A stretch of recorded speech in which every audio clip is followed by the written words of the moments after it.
Good afternoon. This is Akashvani and I am Abhishek Mukhopadhyay with the Midday News.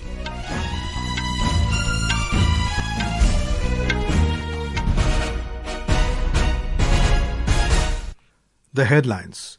Lok Sabha passes Viksit Bharat Ji Ramji Bill 2025. Union Minister Shivraj Singh Chouhan says Modi government implemented MGNREGA scheme effectively. Prime Minister Narendra Modi says Indian diaspora has become a living example of coexistence and cooperation, addresses Indian community at Muscat in Oman on the last leg of his three-nation tour. India and Oman to sign much-awaited comprehensive economic partnership agreement today. Defence Minister Rajnath Singh addresses Air Force Commanders Conclave in New Delhi. Vehicles in Delhi without pollution control certificate not to get petrol in Delhi from today.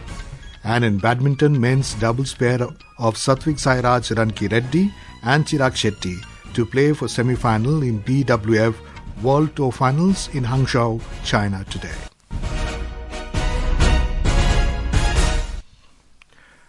The Lok Sabha has passed the Viksit Bharat Guarantee for Rozgar and Ajivika Mission Gramin Viksit Bharat Ji Ramji Bill 2025. The legislation will replace the 20-year-old Mahatma Gandhi National Rural Employment Guarantee Act 2005. The bill seeks to establish a rural development framework aligned with the national vision of Viksit Bharat at 2047. Under the legislation, a statutory guarantee of 125 days of wage employment will be provided in every financial year to every rural household whose adult members volunteer to undertake unskilled manual work. Replying to the discussion on the bill, Union Rural Development Minister Shivraj Singh Chouhan said, under the leadership of Prime Minister Narendra Modi, the MGNREGA scheme has been implemented in a proper and effective manner. He said under MGNREGA, the UPA government had spent only 2,13,000 crore rupees, while the Narendra Modi government spent over 8,53,000 crore rupees. We don't want to save money. We want to give employment. We want to make the village developed. This year, the budget is set for 1,51,282 crore rupees. And where will this money go? It will go to the labourers for their labour. It will go to the development of the village. The Government of India alone will spend over 95,600 crore rupees.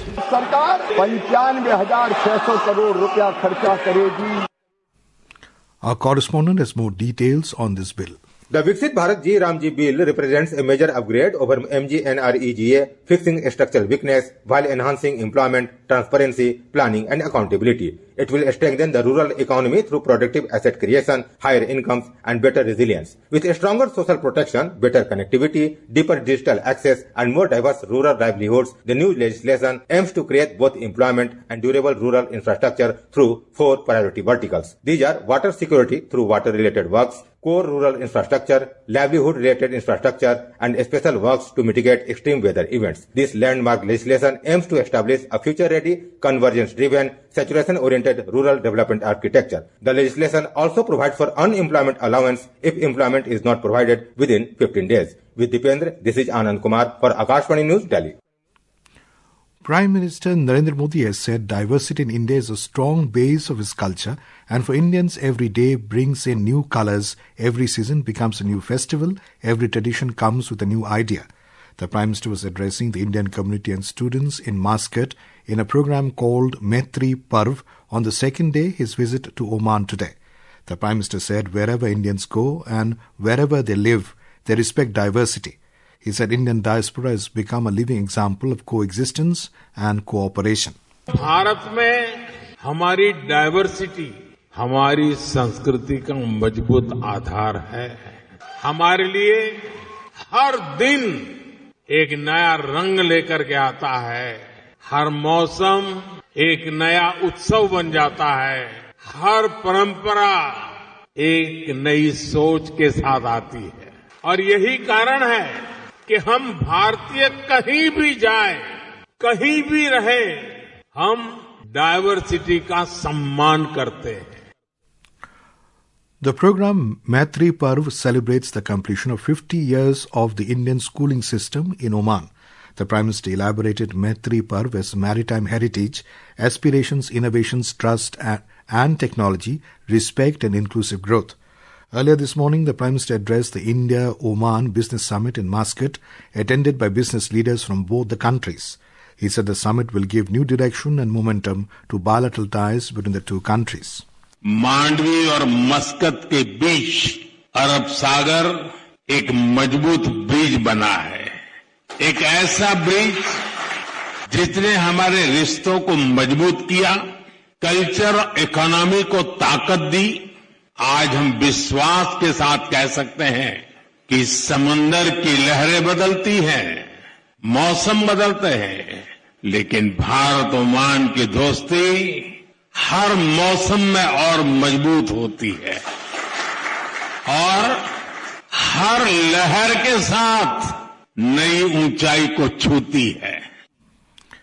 Addressing the summit, Union Commerce Minister Piyush Goyal said India and Oman will sign the Comprehensive Economic Partnership Agreement or CEPA aimed at deepening trade and economic cooperation. CEPA will act as an enabler of a more ambitious future by offering duty-free access, addressing trade barriers and simplifying rules. It will allow our exports to be more competitively priced in each other's economies. We invite Omani business persons to leverage India's vibrant market, while Indian businesses will find Oman as a strategic gateway to the Gulf, Africa, and West Asia. Later today, the Prime Minister will hold meeting with the Sultan of Oman, Sultan Haitham bin Tariq, at his palace. We have more from a correspondent. Prime Minister Narendra Modi reached at the exhibition centre amidst tumultuous welcome given by the Indian community living in Oman. The country is home to around 7 lakh Indians living here. The diaspora belonging to various states and regions of India unitedly welcomed him, wearing colourful dresses, singing, dancing, cheering their beloved Prime Minister, who is leaving nothing to chance to further cementing the friendly ties with Oman. Love and celebrations were all around in the jam-packed hall, which was vibrating with happiness to see the Prime Minister. Rajesh Bali for Akashvani News from Oman. Department of Atomic Energy Minister Dr. Jitendra Singh today presented the Sustainable Harnessing and Advancement of Nuclear Energy for Transforming India Shanti Bill 2025 in the Rajya Sabha. The Lok Sabha passed the bill yesterday with amendments. Our correspondent reports that the Shanti Bill is aimed at the development of nuclear energy and ionizing radiation for nuclear power generation for the welfare of the countrymen. The bill seeks to provide a robust regulatory framework for its safe and secure utilization. It seeks to constitute the Atomic Energy Regulatory Board and the establishment of the Atomic Energy Redressal Advisory Council. The bill also provides for the liability of the central government by setting up a nuclear liability fund in the event of a nuclear incident. The legislation enables the board to regulate the manufacture, use, export, import, transport, transfer of any radioactive substances and radiation-generating equipment. The Advisory Council, constituted under the bill, will hear appeals against the orders or decisions of the central government or AERB. The bill further empowers the central government to specify measures for the security of radioactive substances and undertake exploration activities for discovery of uranium or thorium. The bill replaces the Atomic Energy Act 1962 and the Civil Liability for Nuclear Damage Act 2010. With Aman Yadav, Adarsh for Akashvani News, Delhi. Union Minister of State and Prime Minister's Office PMO Dr. Jitendra Singh today said the government has started an ambitious flagship initiative, National Programme for Prevention and Control of Cancer, Diabetes, Cardiovascular Diseases and Stroke, NPCDCS, to provide cancer treatment in hospitals of every district of the country. Replying to the question in the Rajya Sabha, the minister said the government plans to set up 372 day care cancer centres in district hospitals in the next 3 years. As far as treatment is concerned, as I mentioned, government has started an ambitious program to provide a cancer facility in virtually every district hospital in the country. This is a heterogeneous country. The nature of cancers also varies. About vaccine, the Department of Biotechnology has come out with the first ever HPV vaccine, which is said to have a preventive role in the prevention of cervical cancers, which are said to be very common, more prevalent among the young females in India. And we are negotiating with the Health Ministry how best to make it available to a larger population at an affordable price or free of cost. Union Finance Minister Nirmala Sitharaman today introduced the Securities Markets Code Bill 2025 in Lok Sabha today. The bill seeks to consolidate and amend the laws relating to the securities markets. After the introduction of the bill, Mrs. Sitharaman proposed to refer this legislation to the Parliamentary Standing Committee of Finance for further scrutiny. She requested the Speaker to take a decision in this regard. I rise to move for leave to introduce a bill to consolidate and amend the laws relating to the securities market and for matters connected therewith or incidental thereto. Earlier, before the introduction of the bill, Manish Tiwari of the Congress and Arun Nehru of DMK opposed the introduction. India's airport network has expanded significantly from 74 airports in 2014 to 160 airports today under the Regional Air Connectivity Scheme, UDAN. The scheme was launched in 2016 to make air travel affordable and accessible, connecting unserved and underserved regions. Replying to supplementaries during question hour in the Lok Sabha today, Civil Aviation Minister Ram Mohan Naidu said the government has successfully transformed existing airstrips into operational aviation hubs under the UDAN scheme.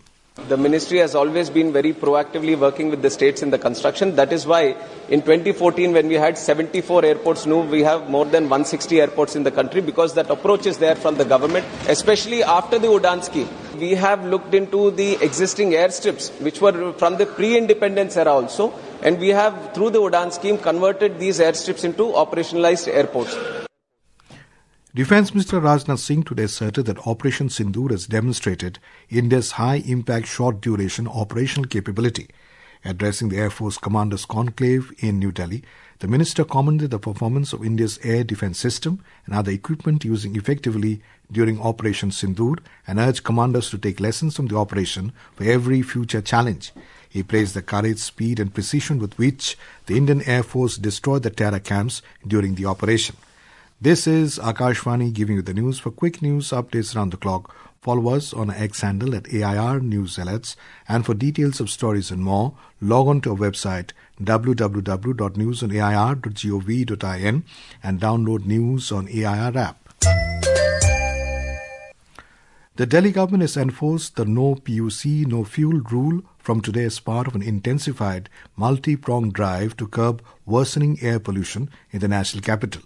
Under the enforcement plan, petrol pumps across Delhi have stopped dispensing fuel to vehicles that do not possess valid pollution under control PUC certificates. PUCC and compliance have been monitored through camera-based systems. The rule has been implemented using automatic number plate recognition cameras. Forensic team will reach the site near Eco Park of New Town area in Kolkata today, where in a major fire incident, nearly 200 huts of a slum area have been completely destroyed last night. The team will collect samples from the site. No casualties reported in this incident. Personnel from the fire and emergency services took control of the situation after hours of fighting.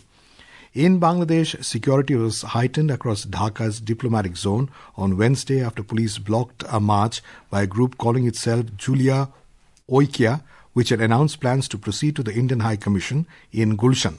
Thousands of protesters gathered near Rampura Bridge around 3:15 p.m. In badminton, Indian men's doubles pair of Satwiksairaj Rankireddy and Chirag Shetty will take on Fazar Alfian and Mohammad Shoaibul Fikri of Indonesia this evening as they look to seal a semi-final berth in the BWF World Tour Finals in Hangzhou, China. And now, before we end the bulletin, the headlines once again. Lok Sabha passes Viksit Bharat Ji Ramji Bill 2025. Union Minister Shivraj Singh Chouhan says Modi government implemented MGNREGA scheme effectively. Prime Minister Narendra Modi says Indian diaspora has become a living example of coexistence and cooperation. Addresses Indian community at Muscat in Oman on the last leg of his three-nation tour. India and Oman to sign much-awaited comprehensive economic partnership agreement today. Defence Minister Rajnath Singh addresses Air Force Commanders' Conclave in New Delhi. Vehicles in Delhi without pollution control certificate not to get petrol in Delhi from today. And in badminton, men's doubles pair of Satwiksairaj, Rankireddy and Chirag Shetty to play for semi-final in BWF World Tour Finals in Hangzhou, China today. And with that, we end the Midday News.